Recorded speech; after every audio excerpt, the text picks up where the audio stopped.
January 1943. The Solomon Islands sunrise breaks over a restless sea, painting the horizon in pale gold. The air is thick with salt and tension. Somewhere above, a flight of Mitsubishi A6M Zeros cuts through the morning mist, their thin wings slicing the clouds, engines whispering death. Below, the sound of a single Corsair echoes across the waters, a deep, throaty roar, far heavier, more menacing than anything the Japanese pilots have faced. Its bent gull wings glint in the sun, a stark silhouette against the endless blue. From the cockpit, Lieutenant Pug Maloney grips the throttle, eyes scanning the sky. 6.5 caliber machine guns hum beneath his wings, a promise of devastation. On the other side, Japanese pilots glance up, a flicker of amusement crossing their faces. Another slow, ungainly American fighter? They've underestimated the new Corsair before, but within seconds, that laughter dies. In a blur of speed and firepower, the Corsair dives, guns blazing. Zeros that once ruled the Pacific skies are shredded into fiery fragments, twisting in the air like broken kites. The dawn of a new predator in the Pacific has arrived. The stage is set. This is not just a battle of machines. It is a clash that will redefine air combat. By late 1942, the Pacific War had reached a critical juncture. Japan's early successes, from Pearl Harbor to the conquest of the Philippines and the Dutch East Indies, had established its reputation for aerial dominance. Japanese fighter pilots, flying the nimble Mitsubishi A6M Zero, were feared across the theater. Their aircraft were lightweight, agile, and equipped with long-range fuel tanks, allowing them to strike far from their carriers. For months, the Zero had flown virtually unchallenged, engaging Allied aircraft with deadly efficiency, often outmaneuvering heavier American fighters. The United States Navy, however, was determined to turn the tide. Shipyards and aircraft manufacturers worked furiously, pushing innovation beyond the limits of pre-war design. One result of this effort was the Vought F4U Corsair, a machine designed for speed, firepower, and resilience. Unlike the Zero, the Corsair was built around a powerful Pratt & Whitney R2800 double wasp engine, capable of propelling its airframe to speeds exceeding 400 miles per hour. Its distinctive inverted gull wings were not merely aesthetic. They allowed the landing gear to be shorter and sturdier, solving one of the crucial problems of carrier-based aircraft design. Armed with 650 caliber Browning machine guns, the Corsair could unleash a torrent of lead far beyond the destructive capability of the Japanese Zero's two 20mm cannons and two 720mm guns. But raw firepower alone did not guarantee victory. American pilots had to learn to exploit the Corsair's strengths while managing its weaknesses. The aircraft's powerful engine produced significant torque, which made takeoffs and landings challenging. Carrier decks were unforgiving, and early Corsair squadrons were temporarily restricted to land bases while pilots adapted to the aircraft's unique handling. Meanwhile, Japanese intelligence had only limited information on the new fighter. Reports trickled back from scattered encounters. The Corsair was fast, yes, but awkward at low speeds, some pilots noted. Many in the Imperial Japanese Navy dismissed it as another American experiment, an overpowered, overweight fighter that would soon be outclassed. This underestimation would prove costly. The theater itself presented immense challenges. The Solomon Islands, a sprawling chain of jungle-covered islands, were the site of fierce contestation. Guadalcanal, captured by American forces in August 1942, became a focal point for repeated aerial engagements. Dense tropical weather, unpredictable wind patterns, and sudden storms tested both man and machine. Pilots had to navigate these conditions while maintaining situational awareness, a task easier said than done at hundreds of miles per hour, with enemy Zeros swooping overhead. In this environment, the Corsair's superior speed and firepower began to show potential advantages. Its ability to dive at extreme angles without losing control allowed pilots to execute high-speed boom-and-zoom tactics. They could strike swiftly from altitude, deliver devastating bursts of gunfire, and climb away before the lighter, more fragile Zeros could counterattack effectively. This shift in aerial dynamics offered a glimmer of hope for Allied air forces struggling against an enemy that had seemed untouchable just months before. Yet the human factor remained pivotal. Pilots on both sides carried immense psychological burdens. American aviators faced the stress of operating a temperamental new aircraft in hostile skies, while Japanese pilots grew increasingly aware that their previous dominance could be challenged.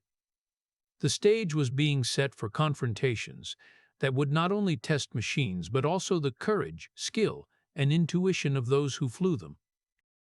It was in this crucible of innovation, misjudgment, and environmental challenge that the first true tests of the Corsair would emerge. Initial skirmishes hinted at the aircraft's potential, but it would take a decisive engagement to confirm what numbers and specifications alone could not. Whether 6.50 caliber guns could truly shred the fabled Zero into scrap. By early 1943, the Corsair had begun arriving in forward bases across the Pacific, including Henderson Field on Guadalcanal. Its presence was met with cautious optimism among American pilots. Veterans of earlier campaigns had grown accustomed to the agility of the Zero and knew that conventional dogfighting tactics could be fatal. Yet the Corsair offered a different set of tools. Its superior speed allowed pilots to dictate the terms of engagement, while its rugged airframe could absorb damage that would have downed lighter aircraft. Training programs emphasized these strengths. Pilots learned to exploit energy tactics, climbing steeply to gain altitude before diving on unsuspecting opponents. Unlike the Zero, which excelled in turning fights at low speeds, the Corsair's design favored vertical maneuvers and high-speed passes.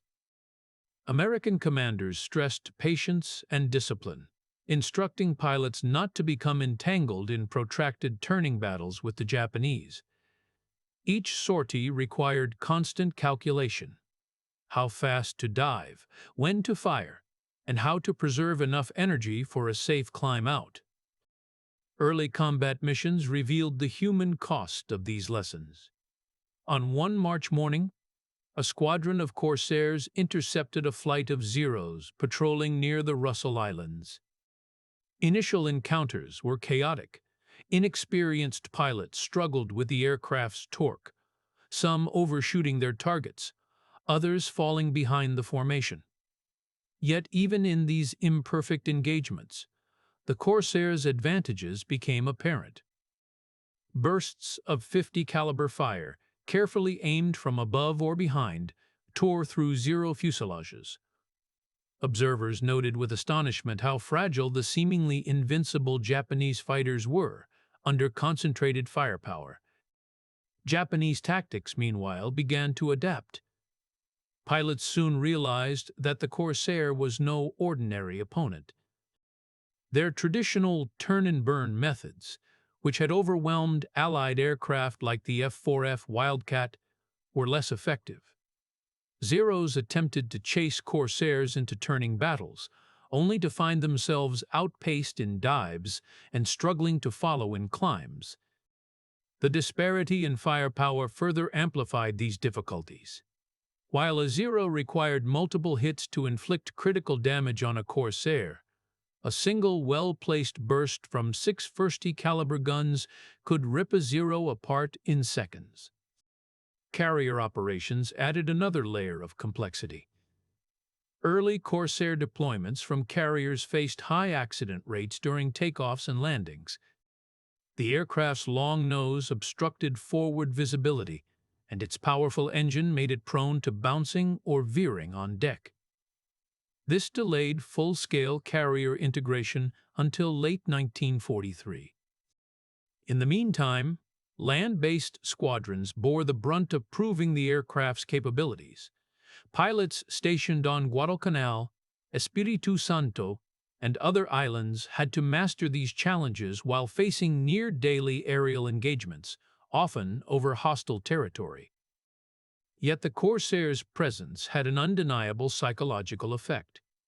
American pilots grew in confidence as they realized that the aircraft allowed them to survive encounters that previously would have been fatal. Japanese pilots, conversely, were forced to reconsider their assumptions. Reports from intercepted communications described disbelief and alarm as Zeros were torn apart by a machine they had initially dismissed. Where laughter and arrogance had once met the sight of American fighters, now there was caution, even fear. By mid-1943, the Corsair had earned a reputation as a formidable predator.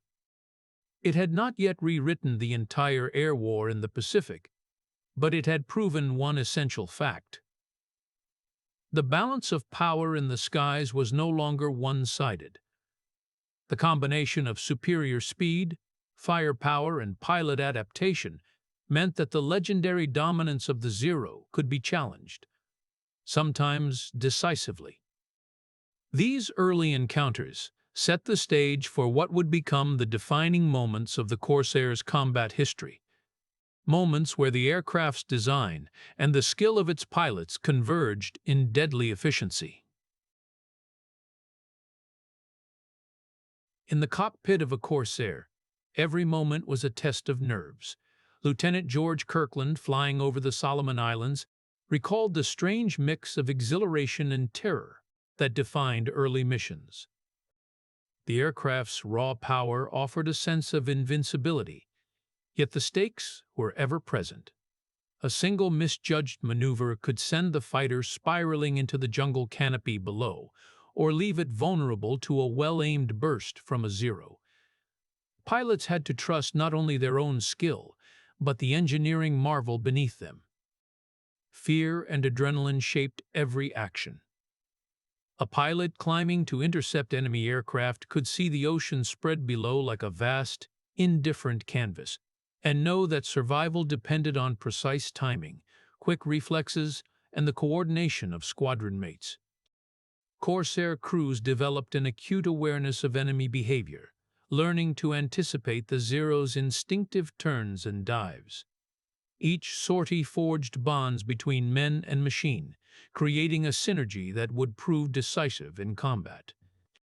The human element was also evident on the Japanese side. Zeros had long instilled fear in Allied pilots, and now American dominance in some encounters began to erode the aura of invincibility.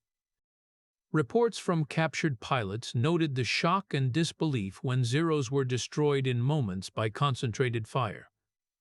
The psychological shift was palpable. Courage met caution, arrogance met respect, and human experience became as critical a factor as technology. Tactics dictated the life or death of every aerial engagement. The Corsair's designers understood that a conventional dogfight against the Zero's nimble maneuvering would be perilous. Instead, pilots were trained to adopt energy tactics, leveraging altitude, speed, and momentum.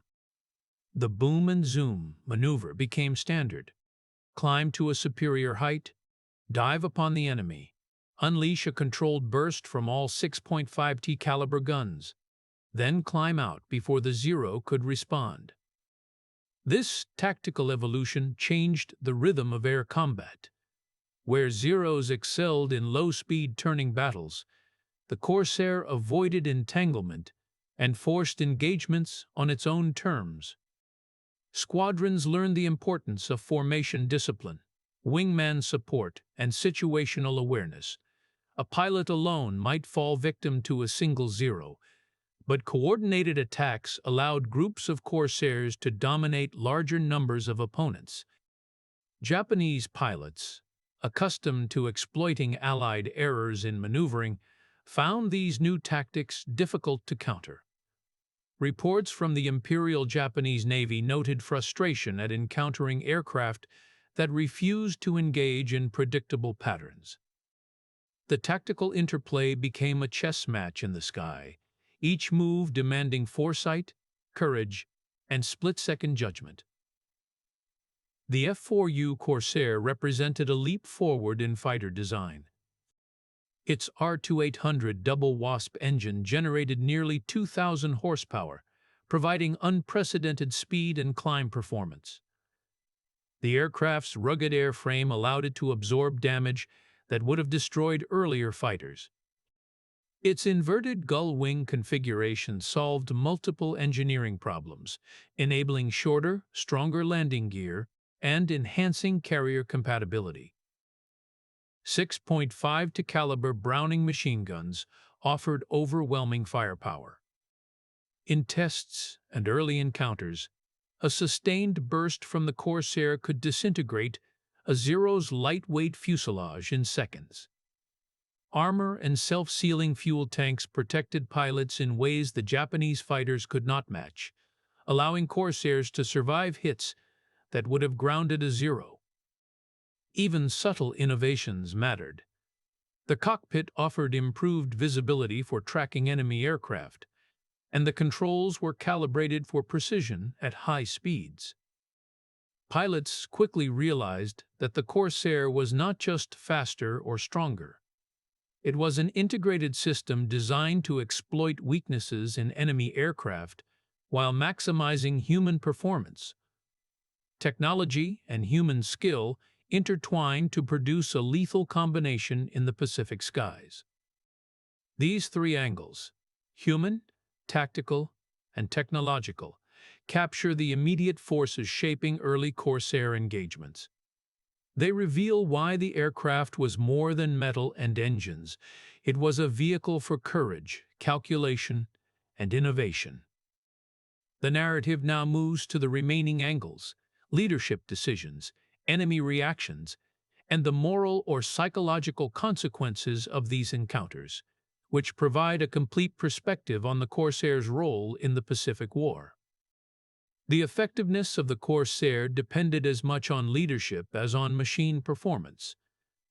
Commanders like Major Paul Pappy, Gunn, and Colonel William Ellis guided squadrons through the early days of deployment, balancing aggressive tactics with calculated restraint. Decisions on altitude, formation, and engagement protocols were critical. A single misstep could lead to catastrophic losses.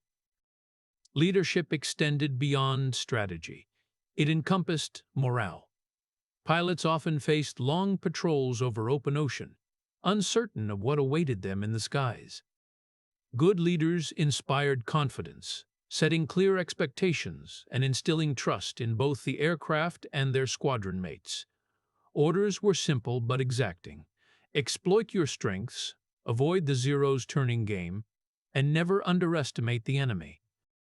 The discipline enforced by leaders ensured that the Corsair's advantages were consistently applied, turning individual skill into collective power. For Japanese pilots, the Corsair arrived like an unwelcome revelation. Initially dismissed as another experimental American fighter, reports from reconnaissance and early encounters quickly altered perceptions. Experienced Zero pilots noted the aircraft's raw speed, heavy firepower, and rugged airframe qualities that made familiar dogfighting techniques less effective. The shift in enemy perception was both tactical and psychological. Units that had previously flown with confidence found themselves adapting to a foe that could strike with impunity and vanish before retaliation. The Zero's light structure, once a source of advantage, became a liability against concentrated .50 caliber fire. Japanese commanders began revising engagement strategies, emphasizing caution, altitude awareness, and cooperative tactics to counter the Corsair's superior energy fighting. In many ways, the American fighter forced a re-evaluation of Japanese air doctrine in the Pacific. The introduction of the Corsair had profound moral and psychological consequences for both sides. For American pilots, the aircraft offered hope and a renewed sense of agency. Where previous confrontations had been dominated by the maneuverable Zero, the Corsair allowed pilots to dictate terms of engagement. Confidence grew with each sortie as men learned to exploit the aircraft's strengths, and stories of its destructive power circulated among squadrons, reinforcing esprit de corps. Conversely, Japanese pilots faced the erosion of psychological dominance. Accounts from captured pilots and intercepted communications revealed disbelief and growing apprehension. The Corsair was no longer merely another Allied fighter. It was a predator that challenged their previously unassailable reputation. Laughter that once greeted American fighters transformed into wary respect and cautious engagement. This mental shift, though intangible, had measurable effects on the conduct of aerial operations, influencing both risk tolerance and decision-making in combat. Examining the Corsair through these multiple perspectives reveals a convergence of factors that made it decisive. Human courage, tactical innovation, technological superiority, disciplined leadership, and the enemy's evolving perception all interlocked to create conditions in which the aircraft could dominate. The early skirmishes were not merely tests of engineering. They were crucibles in which skill, strategy, and morale determined survival. This layered understanding sets the stage for the pivotal moment, the first decisive engagements where 650 caliber guns would shatter the Zero's reputation and redefine air superiority in the Pacific. These encounters marked the climax of the Corsair's emergence, a turning point not just in aircraft performance, but in the psychological and tactical balance of the war.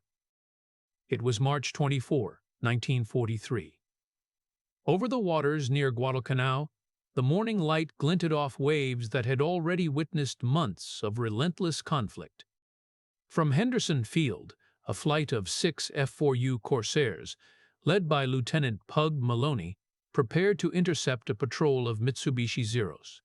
The air was tense, each pilot acutely aware that the outcome of the next few minutes could mean life or death. As they climbed to altitude, the Corsairs assumed positions in disciplined formation. Below, Japanese Zeros, unaware of the approaching threat, continued their patrol. To the Japanese pilots, the new American fighter had yet to prove itself. Confidence was high, some even casting glances toward the unfamiliar gull-winged machines, curiosity mingled with disdain. Then the Corsairs surged forward. With a sudden roar, the first dive began. Maloney's 650 caliber guns ignited, tracer streams ripping through the air.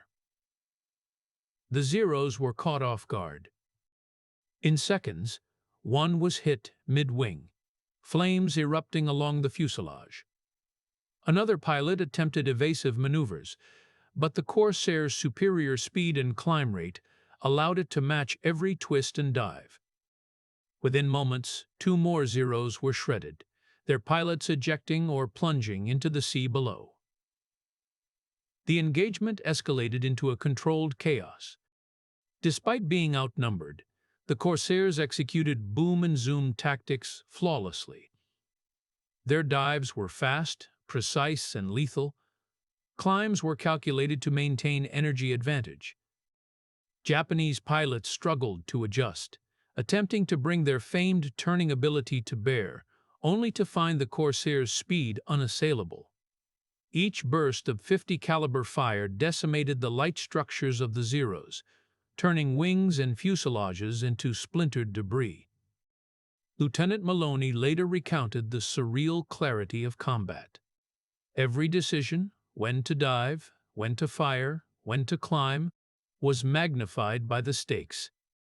The noise of engines, the shimmer of tracer fire, and the sudden loss of comrades formed a sensory overload that left no room for error. By the end of the encounter, 4 Zeros were destroyed, 1 damaged beyond repair, and the remaining enemy aircraft retreated, shaken. The aftermath of this skirmish rippled through the Solomon Islands. Word of the Corsair's performance spread rapidly among Allied pilots, boosting morale and reinforcing the aircraft's reputation as a game-changer. Japanese intelligence intercepted reports describing the Corsair's speed, firepower, and resilience with a mixture of alarm and disbelief. What had been laughed at in earlier assessments was now acknowledged as a serious threat. A predator in the skies, capable of turning the tide in aerial engagements. This was more than a single victory. It represented a shift in the psychological balance of the Pacific Air War. American pilots gained confidence, Japanese pilots were forced into caution, and tactical doctrines evolved in real time.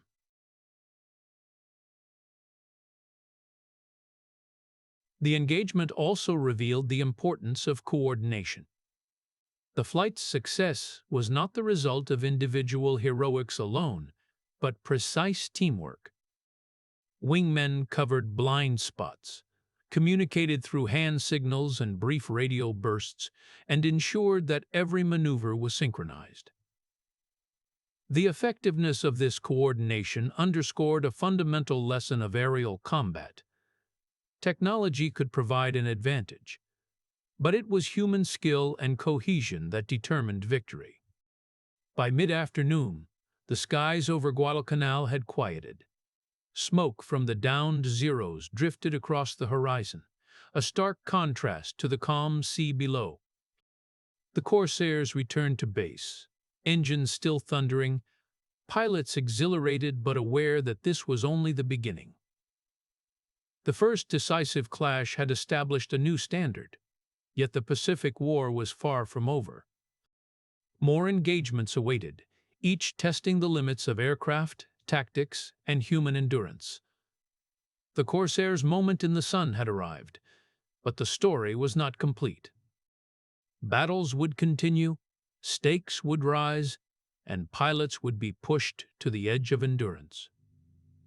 The next section of the climax will explore the subsequent encounters, the increasing intensity of dogfights, and how these moments cemented the Corsair's reputation as a transformative force in the Pacific. By May 1943, the Corsair had become a familiar and feared presence in the skies above the Solomon Islands. The lessons of earlier engagements were being applied with deadly precision. Pilots now approached every sortie with a blend of anticipation and calculation, aware that the enemy's prowess could not be underestimated, yet confident in their own machine. One of the most consequential encounters occurred on May 29, 1943. A flight of 8 Corsairs from VMF-24 took off from Henderson Field to intercept a Japanese reconnaissance mission near New Georgia. The Corsairs climbed above the clouds, engines roaring in unison, while below, a dozen Zeros patrolled, unaware of the incoming threat. The stage was set for a confrontation that would leave a lasting imprint on the Pacific Air War. The engagement began with the familiar boom and zoom tactic. From superior altitude, the Corsairs dove in a calculated assault. 6.5 caliber guns unleashed torrents of fire, shredding wings and fuselages with terrifying speed. Within minutes, 3 Zeros spiraled into the ocean, trailing smoke and fire. Japanese pilots attempted evasive maneuvers, but the Corsair's combination of speed, climb rate, and coordinated formation proved insurmountable. As the dogfight intensified, the air was filled with a chaotic symphony of sound, the roar of engines, the staccato rattle of machine guns, and the distant crackle of explosions. Tracers arced across the sky, painting deadly streaks that separated life from death. Pilots executed split-second decisions: when to dive, when to bank, when to pull up, each action amplified by the speed and weight of the aircraft. Precision and courage determined survival. In this particular battle, Lieutenant Maloney's leadership was decisive. He guided his wingmen through tight turns and coordinated attacks, ensuring that each enemy aircraft was engaged systematically. The Corsair's firepower left little room for error. The Zeros, once symbols of Japanese aerial superiority, were torn apart in minutes. Reports from the engagement confirmed 6 Zeros destroyed, 2 damaged, and no American losses. A stark testament to the Corsair's capabilities. The psychological impact on the Japanese pilots was immediate. Intelligence reports captured the astonishment and concern in communications from surviving units. The Corsair, once underestimated, was now recognized as a superior threat. An aircraft that could not be engaged in the reckless, confident manner that had previously ensured Japanese dominance. Morale shifted, caution replaced arrogance, and tactical conservatism became the new default. These engagements also forced doctrinal changes. American squadrons refined their strategies, emphasizing altitude advantage, mutual support, and disciplined aggression. Pilots learned to maintain energy superiority, exploiting the Corsair's strengths while avoiding prolonged turning battles. Meanwhile, Japanese units experimented with new formations and tactics, attempting to counter the Corsair's dominance. But the technological and tactical gap proved difficult to bridge. Beyond strategy, these dogfights had a symbolic resonance. The moment 650 caliber guns could reduce legendary Zeros to wreckage marked a turning point not only in aircraft performance, but in the psychological war over the Pacific. It proved that the balance of power in the skies could shift through a combination of innovation, skill, and tactical mastery. Pilots and commanders alike recognized that aerial supremacy was no longer a given. It had to be earned, moment by moment, in the crucible of combat. By June 1943, the Corsair had solidified its reputation. Reports circulated of daring missions where small numbers of Corsairs decimated larger formations of enemy fighters, reshaping both Allied and Japanese approaches to aerial combat. The victories were not just tactical, they were transformative, redefining confidence, morale, and the perception of what was possible in the Pacific theater. The stage was now set for the aftermath, the consequences of these engagements, the shifts in strategy, the toll on human lives, and the broader impact on the air war in the Pacific. The Corsair's arrival had irrevocably altered the balance of power, creating a ripple effect that extended far beyond individual dogfights. The battles over Guadalcanal and the surrounding islands left a clear imprint on both sides of the conflict. For the United States, the F4U Corsair had proven itself in combat beyond theoretical calculations and test flights. Squadron reports from VMF-24 and VMF-213 highlighted the Corsair's ability to engage superior numbers of Zeros while sustaining minimal losses. These reports emphasized not just technological superiority, but the effectiveness of disciplined tactics and training. American losses, though inevitable in any combat operation, were comparatively low. Pilots returning to Henderson Field carried bullet-scarred aircraft, the fuselages marked by enemy fire that had failed to penetrate critical components. Casualties were often limited to minor injuries or damaged planes, a stark contrast to earlier fighter encounters where a single hit could prove fatal. These outcomes reinforced confidence in the Corsair and validated the strategies developed to leverage its strengths. For the Japanese, the repercussions were immediate and sobering. Intercepted communications and post-battle reports indicated surprise and concern. The Zero, once a symbol of near invincibility in the Pacific, was now vulnerable to concentrated fire. Losses in key patrols disrupted reconnaissance and offensive capabilities. Skilled pilots, previously accustomed to dominating engagements, were forced into more cautious operations, reducing their initiative and effectiveness. Operational tactics shifted as well. American commanders increasingly relied on Corsairs for offensive sweeps and defensive patrols, knowing that the aircraft could engage enemy formations with a high probability of success. Japanese air leaders, meanwhile, began reassessing their approach to Allied air power. Engagements that had once been routine became calculated gambles, with commanders weighing the risks of loss against the need to maintain control of contested skies. The psychological impact of these encounters cannot be overstated. For American pilots, each successful sortie reinforced the belief that technological innovation and disciplined execution could overcome earlier setbacks. For Japanese pilots, the shock of unexpectedly devastating losses planted seeds of caution and doubt, eroding the confidence that had characterized early campaigns. Diaries and after-action notes captured this shift, revealing a stark contrast in morale and perception between the two sides. The aftermath also extended to strategic planning. The demonstrated effectiveness of the Corsair influenced allocation of resources, training protocols, and future aircraft deployment.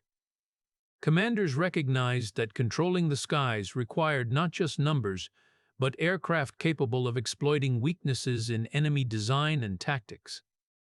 The Corsair became central to these calculations, its presence shaping the broader conduct of the Pacific Air War.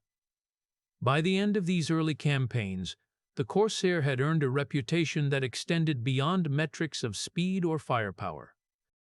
It was seen as a symbol of American ingenuity and adaptability, a fighter capable of redefining engagement standards in a theater long dominated by the nimble Japanese Zero. The impact of the Corsair's early engagements extended far beyond individual battles. Japanese forces, confronted with repeated losses, were forced to reevaluate both tactics and training. Units that had previously relied on the Zero's maneuverability began emphasizing altitude awareness and cooperative formations, attempting to counter the Corsair's superior energy fighting. Despite these adjustments, the disparity in speed and firepower remained evident. Strategically, the victories achieved by Corsair-equipped squadrons allowed the United States to consolidate air superiority in key sectors of the Solomon Islands. Control of the skies above Guadalcanal and surrounding islands enabled safer naval operations, more effective bombing missions, and a reduction in ground support casualties. The Corsair was no longer just a fighter. It had become an instrument of operational leverage, shaping broader campaign outcomes. The human toll was undeniable. For American pilots, the stress of high-tempo operations continued, even with technological advantages. Daily sorties, long hours over hostile territory, and the constant threat of enemy fire exacted both physical and psychological costs. Pilots adapted, relying on squadron camaraderie and rigorous training to maintain performance under extreme pressure. Letters home, diaries, and memoirs reflect a mixture of relief, pride, and the ever-present awareness of mortality. Japanese pilots faced the dual burden of attrition and diminished morale. Experienced aces, once confident in their supremacy, were increasingly cautious or unwilling to engage without numerical advantage. The psychological effect was compounded by the realization that the Americans had not only introduced a superior aircraft, but had integrated it into a system of disciplined tactics and effective leadership. This combination undermined the confidence that had sustained early Japanese aerial dominance. Operational reports from both sides illustrate the tangible consequences. Japanese reconnaissance flights were scaled back, patrol patterns altered, and the timing of attacks adjusted to minimize exposure to Corsair sweeps. Conversely, American forces leveraged these opportunities, refining interception techniques and increasing sortie efficiency. The war in the Pacific, once marked by Japanese aerial dominance, had entered a new phase where air engagements became increasingly favorable to the Allies. The Corsair's influence also shaped the broader evolution of aircraft design and pilot doctrine. Lessons learned from its successes informed the development of subsequent American fighters, emphasizing speed, firepower, durability, and pilot integration. Squadrons studied engagements meticulously, codifying maneuvers, attack angles, and energy management strategies that would become standard in later campaigns. These adaptations ensured that the advantages demonstrated in early encounters would extend well beyond a single theater or moment in time. By mid-1943, the transformation was clear. The Corsair had not only inflicted losses on enemy aircraft, it had shifted perceptions, tactics, and morale. Japanese pilots recognized that mastery of the skies required more than experience or courage. It demanded respect for technological innovation, disciplined leadership, and tactical adaptability. For the Allies, the fighter symbolized a turning point, a tangible manifestation of industrial capacity, strategic foresight, and the human will to adapt and overcome. The Corsair's victories and the lessons derived from them would resonate through subsequent Pacific campaigns, influencing the outcome of battles and the broader trajectory of the war. From Guadalcanal to the Philippines, the aircraft's impact was felt both materially and psychologically, reshaping the air war and leaving a legacy that endured long after the guns fell silent. This naturally leads to the final reflection, a calm, philosophical closure that examines what the Corsair's emergence meant for history, technology, and humanity. The story of the F4U Corsair in the Pacific is more than a tale of mettle and firepower. It is a testament to human ingenuity, adaptability, and courage under pressure. In the span of a few months, an aircraft that was initially underestimated transformed the balance of power in the skies, challenging assumptions, reshaping tactics, and altering the psychology of both sides in the conflict. The Corsair's impact lay not only in its specifications, the powerful R2800 engine, 6 250 caliber guns, and rugged frame, but in the way pilots learned to harness its strengths. Precision, discipline, and trust between man and machine turned raw potential into decisive results. The aircraft became an extension of the pilot's skill, a lethal instrument that could dictate the terms of engagement. In doing so, it proved that technology alone does not win wars. It is the combination of innovation and human mastery that shapes outcomes. Equally significant was the psychological effect on the Japanese pilots, whose early dominance in the Pacific had seemed unassailable. Encounters with the Corsair introduced a new reality. that supremacy is fragile, contingent, and subject to challenge. In the skies over Guadalcanal, the laughter of underestimation turned to respect, and confidence gave way to caution. This shift illustrates how warfare is as much a contest of minds as of machines. The Corsair also symbolized a broader evolution in aerial combat, a transition from dogfights dictated by maneuverability alone to engagements defined by speed, firepower, and strategic energy management. Its emergence foreshadowed the increasing role of technology in shaping conflict, highlighting the interplay between industrial capacity, tactical doctrine, and human performance. Yet, amid these lessons, the human cost remained undeniable. Pilots risked life and limb every time they took to the skies. Each burst of gunfire, each flaming fuselage, was a reminder of the fragility of existence and the weight of responsibility borne by those entrusted with machines of war. In the end, the Corsair's legacy is enduring. It is remembered not merely for its victories, but for what it represents: the convergence of innovation, courage, and adaptation in the crucible of conflict. 650 caliber guns shredded more than Zeros. They shattered assumptions, redefined air combat, and left an indelible mark on history. The skies over the Pacific would never be the same.